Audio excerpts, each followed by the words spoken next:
8 April দুপুরে ফের transformer বিকল হয়ে বিদ্যুৎ বিভ্রাট পানিসাগর মহকুমা জুড়ে। ঘটনার বিবরণে জানা যায় যে বিগত 1 বছর পূর্বে ঘটে যাওয়া বিদ্যুৎ বিভ্রাটের পুনরাবৃত্তি ঘটে পানিসাগরে। বিদ্যুৎ বিভাগে বিভিন্ন দপ্তরের আধিকারিকদের জানিয়েও কাজের কাজ কিছুই হয়নি। বিগত বছর অনুরূপভাবে 5 এমবি ট্রান্সফরমার বিকল হয়ে প্রায় 1 সপ্তাহকাল বিদ্যুৎ বিভ্রাটে পড়েছিল গোটা পানিসাগর মহকুমা। ঠিক অনুরূপভাবে মঙ্গলবার দুপুর 2টো নাগাদ আচমকাই পানিসাগর বিদ্যুৎ উপবিভাগের 5 এমভি বৈদ্যুতিক ট্রান্সফরমারটি বিকল হয়ে বিদ্যুৎ পরিষেবা বিচ্ছিন্ন হয়ে পড়ে। বিদ্যুৎ পরিষেবা স্বাভাবিক রাখতে দপ্তর কর্তৃক সকল ধরনের চেষ্টা চালিয়ে ট্রান্সফরমার বিকল হওয়াতে ব্যর্থ হয়।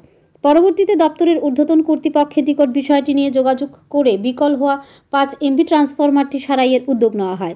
বর্তমানে 3.5 একটি ছোট ট্রান্সফরমার দিয়ে পূর্বের ন্যায় 45 মিনিট করে 3টি ফিডারে বিদ্যুৎ পরিষেবা জারি রাখার উদ্যোগ নেওয়া হয়েছে।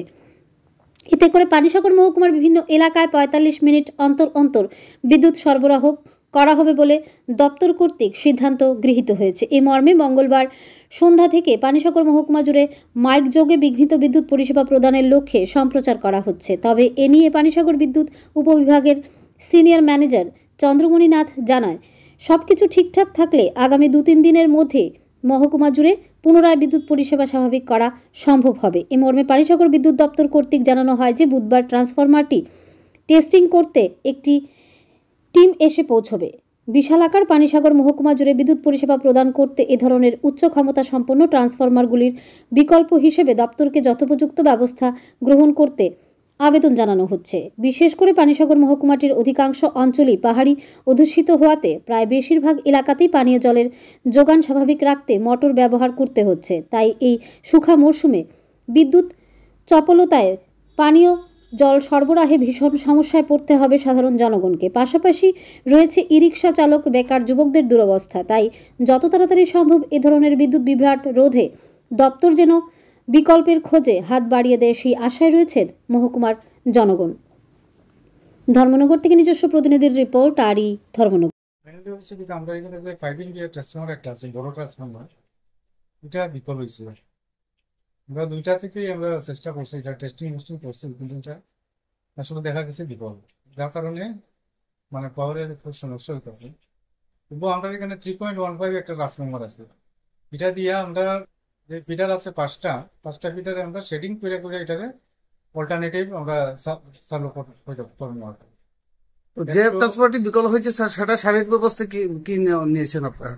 এটা তো সারাই করতে হলে তো এটা আমরা পাঠাইতে লাগবে, এখানে হইতো না। আর পাশাপাশি আমরা আরেকটা ট্রান্সফরমার মানে 1 বছর আগে একটা খারাপ হয়েছিল, এটা এখন আমরা মানে ঠিক হয়ে আইছে, এটা মোটামুটি আমরা 3-4 দিনের ভিতরে চালু করতে পারবো। মোটামুটি বিদ্যুৎ পরিষেবা 2-3 দিনের মধ্যে স্বাভাবিক হবে, মানে সরবরাহটা মানে এখন আপনার শিফটিং এ কত সময় করে দেবেন? এখন তো আমরা 3টা ভাগ করছি, 3টা সেটিং এ। তো যদি আমরা 45 মিনিট করে একটা দিই, বাকি 45 1.5 ঘন্টা 2টা ফিডার বন্ধ থাকছে। এর মানে 1.5 ঘন্টা পরে পরে আমরা অল্টারনেটিভ দেওয়ার চেষ্টা করতেছি। এর মধ্যে কি ইমার্জেন্সি পরিষেবা কোনো কি জারি থাকবে নাকি সবাই একসাথেই থাকবে? না, সবাই একসঙ্গে অবস্থায় থাকবে। মোটামুটি 2-3 দিনের মধ্যে সারি হয়ে যাবে না? দিনের ভিতরে আশা করি মানে স্বাভাবিক হয়ে যাবে। আমরা জানতে পারলাম এই মর্মে আপনারা মাইক যুগে আপনারা প্রচার করছেন। মাইকিং অলরেডি মানে শুরু করে দিচ্ছি, প্রত্যেকটা জায়গায় জায়গায় আমরা সম্মানিত কনজিউমারদের আমরা জানাই দিতেছি।